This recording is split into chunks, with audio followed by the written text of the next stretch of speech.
কয় কিন্তু নকৰে আপোনালোকে এই ক্ষেত্ৰত ভূমিকা ল'ব? চাওক, UPPLে আজি চৰকাৰ গঠন কৰাৰ পৰাই নহয়, আগৰে পৰা কৈ আহিছে যে মহিলাসকলৰ কাৰণে অধিকাৰ দিয়া হ'ব, 33% ৰিজাৰ্ভেশ্যন সকলো ক্ষেত্ৰতে, চাকৰিৰ ক্ষেত্ৰই হওক, BCTC ক্ষেত্ৰই কাম কৰাৰ ক্ষেত্ৰতে সকলো ক্ষেত্ৰতে আমি দিম। আৰু আমি ইতিমধ্যে যজা কৰিছে মহিলাসকলৰ কাৰণে কাম কৰাৰ কাৰণে। আচ্ছা, বিভিন্ন সময়ত আপোনালোকে কৈ আহিছে যে BPF চৰকাৰখনে বিভিন্ন দুৰ্নীতি কৰিছে। এই দুৰ্নীতিবোৰ যদি সঁচাকৈ হৈ আছিলে আপোনালোকে কেনেকৈ এইবোৰ পদক্ষেপ ল'ব? কেনেকৈ চাওক, বিগত 17 বছৰত হাগ্ৰামাই যি কৰা নাই UPPLে কৰি দেখুৱাব 5 বছৰতে। ৰাইজে ক'বলৈ বাধ্য হ'ব এই চৰকাৰক আগতেই আনিব লাগিছিল। সেইকাৰণে মই ক'ম আজি সকলো BTC-বাসী ৰাইজক মই এইটোৱে আহ্বান কৰিম যে আপোনালোকে আহক, আমি একেলগে কাম কৰিম। UPPL আৰু BJP, GSP তিনিওটা দল লগ লাগে যে চৰকাৰ গঠন কৰিলে।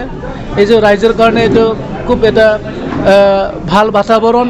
বিগত 17 বছৰত যি বাতাবৰণ, যি ৰাইজে বিচাৰিছিল ৰাইজে পোৱা নাই, এই নোপোৱা বাতাবৰণটো UPPL আৰু BJP, GSP আনিলে। সেইকাৰণে ইয়াত উন্নয়ন হ'ব, ইয়াত শান্তি আহিব, সকলোৰে জাতি জনগোষ্ঠীয়ে অধিকাৰ পাব। আচ্ছা, ইয়াতে বৃহৎ দুৰ্নীতি সংঘটিত হোৱা বুলি আপোনালোকে বিৰোধীত থাকি আপোনালোকে চিঞৰ বাখৰ কৰি আছিলে। সেই দুৰ্নীতি সম্পৰ্কে আপোনালোকে কেনেকুৱা সেই দুৰ্নীতিৰ পক্ষে আপোনালোকে কেনেকুৱা পদক্ষেপ? আমি ডিপাৰ্টমেণ্ট ৱাইজ এতিয়া চাই আছোঁ কোন ডিপাৰ্টমেণ্টত খেলিমেলি আছে, কোনে কি কৰিছে, কিমান টকা আহি চেংচন হৈছিল, চেংচন অনুযায়ী কি কৰিলে, এইবোৰ আমি চোৱা চিতা কৰি আছে ডিপাৰ্টমেণ্টেল ৱাইজ। আমিও পালোঁ, সেইকাৰণে আহি থকা দিনবোৰত আমি এই পদক্ষেপটো ল'ম। আগন্তুক ইলেকশ্যন সম্পৰ্কে আপোনালোকৰ প্ৰিপাৰেশ্যন কি ধৰণৰ? আগন্তুক বিধানসভা নিৰ্বাচনৰ কাৰণে প্ৰিপেৰেশ্যন আমি কৰিম।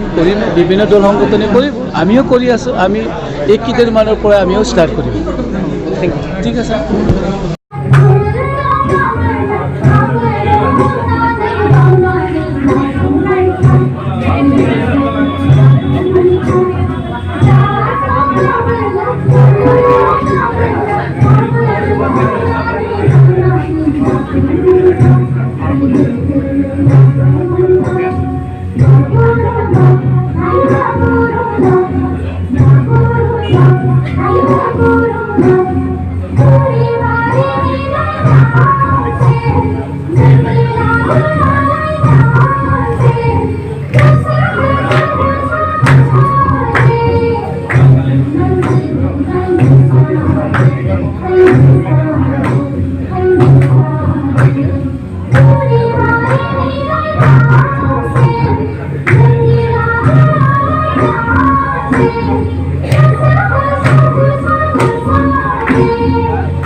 Yeah.